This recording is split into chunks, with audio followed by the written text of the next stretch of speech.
Educational leadership. Joshua Chamberlain, a war hero, governor, and college president.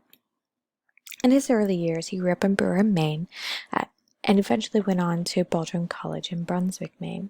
It was there that he met his future wife, Frances Carolyn Adams, and he found a love for academics and music, and volunteered at the local church in the area, and eventually became the choir director.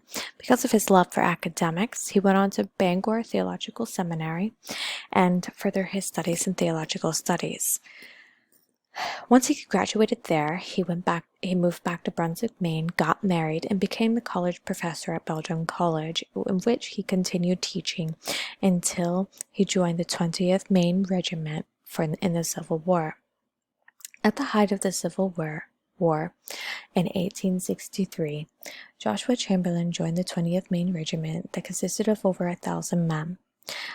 It was here that he didn't have any military background or war leadership experience. However, he quickly rose in ranks and became colonel, leading a group, the 20th Maine Regiment, into battle. One of his most famous battles was the battle at Gettysburg, when they fought and it had a defensive line on the hill of Little Round Top. It was later on at the Battle of Petersburg in June 1864 that Joshua Chamberlain sustained a mortal wound of which nobody thought he would make it. On his deathbed, Joshua Chamberlain requested a promotion from Colonel General, as he wanted to leave his family and friends with what gratification he could. And thought to be dying, his request was granted, and he was given the title and position of general. Chamberlain's wounds were beyond the medicine of the time, and however, 2 military doctors were persistent and determined to try to save his life. To everyone's surprise and joy, Chamberlain pulled through, however, with lifelong complications due to having to wear a catheter and lots of infections and illnesses that would occur. Chamberlain left the army in 1865, however, had to rejoin shortly thereafter because of needing medical assistance. And once his medical was cleared, he retired from the army permanently in 1866 and went back to Brunswick, Maine. Now, during the end of his military career, he communicated to his wife Fanny in letters and writings that he was not interested in just going back into a teaching career at Baldwin College, as he had just experienced a bit too much in the war. However, because there were no other opportunities that presented themselves, Chamberlain's teaching career started again at Baldwin College until a short time later he was asked to step in and fill in for a brief time period the president of the college's chair. Not too long after filling the chair as president of the college, he was asked to go and speak at different colleges and did with various crowds about his experiences in the war.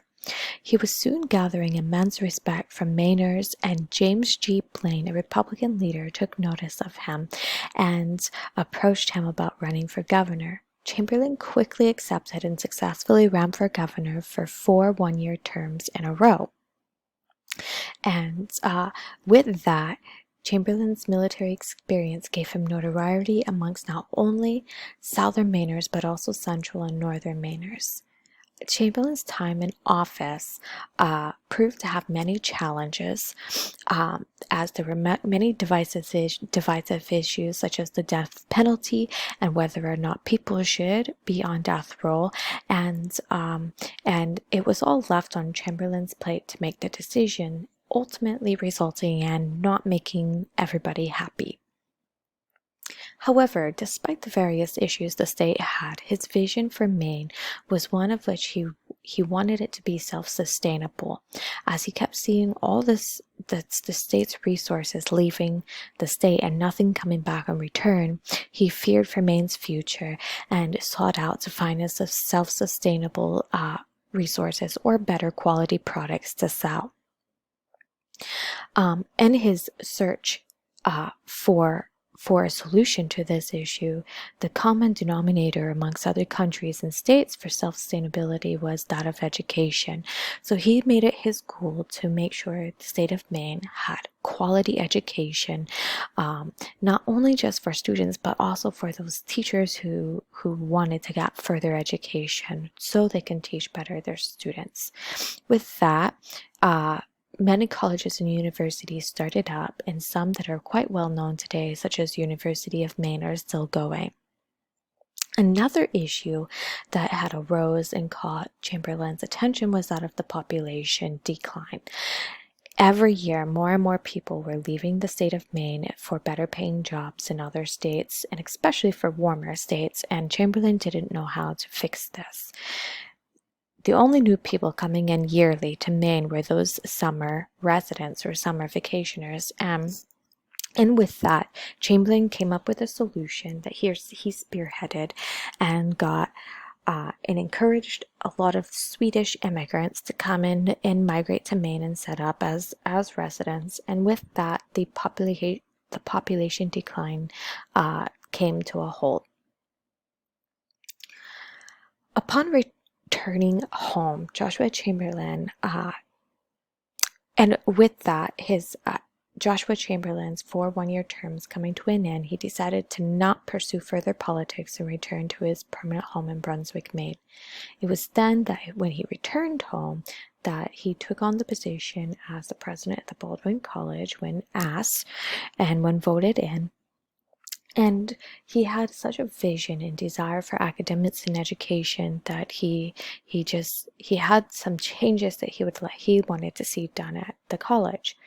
The first and foremost was that of starting to allow women to attend, as the school was originally founded as a religious institution, as many colleges during this time were.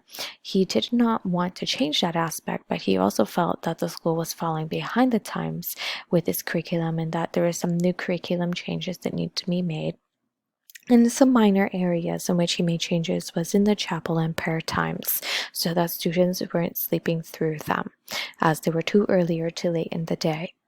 Another change that received a little bit of fight back from the students and administration was that of the military routine and training that was just implemented a bit too harshly and firmly for the students at the college.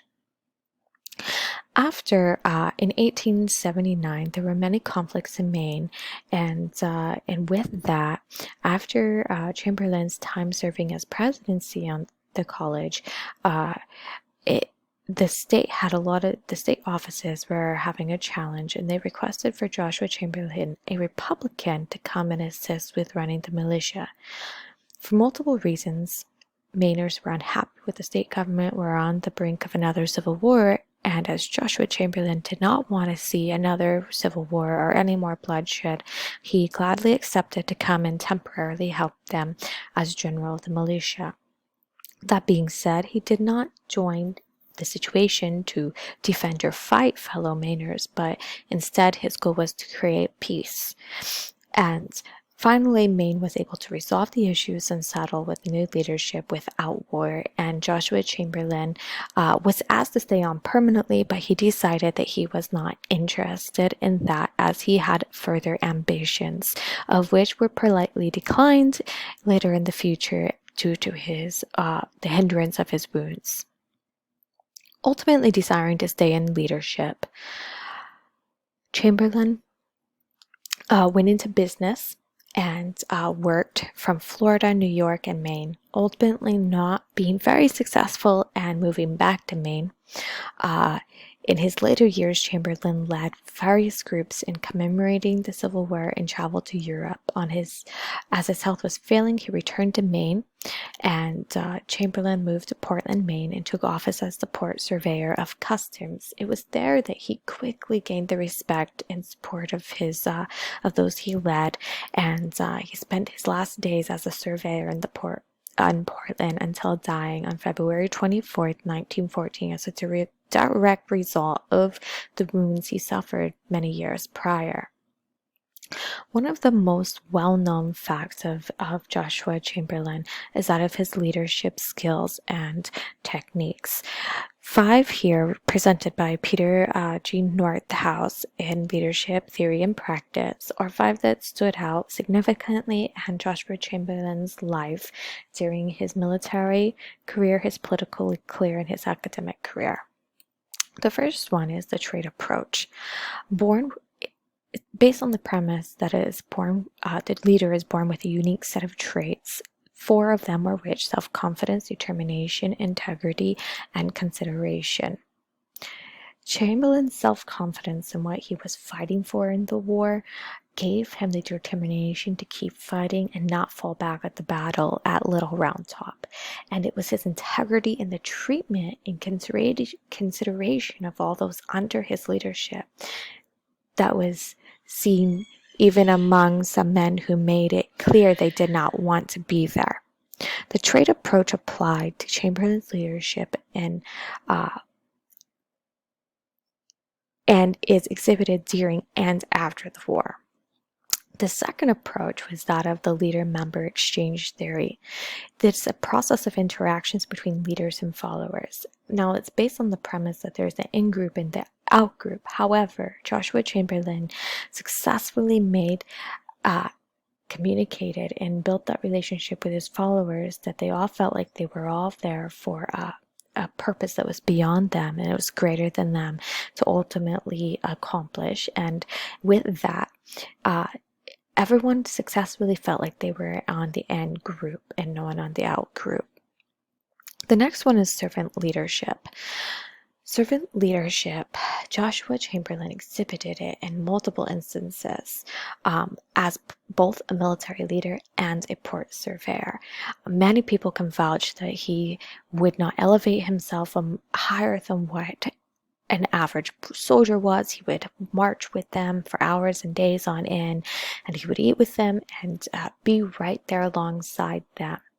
And as a port surveyor, he was out there every day, even in his older age, and the ice cold weather, still doing the job with the other people who worked with the port, with his followers. That being said, Joshua Chamberlain also valued the feedback and the interaction and the exchange between him and his followers, and he heard and listened to them when they had grievances. He wanted to settle that and work together to reach their common goal. The next leadership theory is transformational leadership. It is based on a strong set of values and ideals. 4 of them are which: idealize influence, inspiration, motivation, intellectual stimulation, individual consideration. Now, all 4 of these key areas are very essential for effective leadership in transformational leadership. And Joshua Chamberlain did excellent with the first 3, however, seemed to struggle a little bit in the political and academic realms with the individual consideration, as he seemed to run them more in a military manner, and with that there was a little bit of a pushback from those that he led. The last approach is a situational leadership, which is assessing where followers are at. And this is depending on each situation individual. It's when the leader assesses where the followers are at, takes them from where they're at, and meets them there with their leadership style and brings them to the development and where they need to go. And this leadership approach was very, very noticeable during his academic leadership career and in his military career there. The spiritual comparison of it is the Christian characteristics that he portrayed through everything he did. His ethics and morals were biblically based. There were things he knew what was right and what wasn't right.